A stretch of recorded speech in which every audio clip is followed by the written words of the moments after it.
Hey guys, and welcome. In this video I'm going to be demonstrating you how to connect Tradovate to TradingView on an iPhone. So this one is really simple.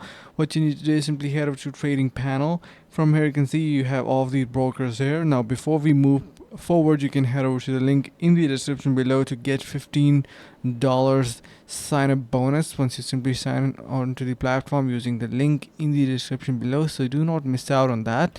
Alright, so Tradovate, right? How to get it? So scroll down a bit until you can find the um, connection. So you can see it should be somewhere around. You can see.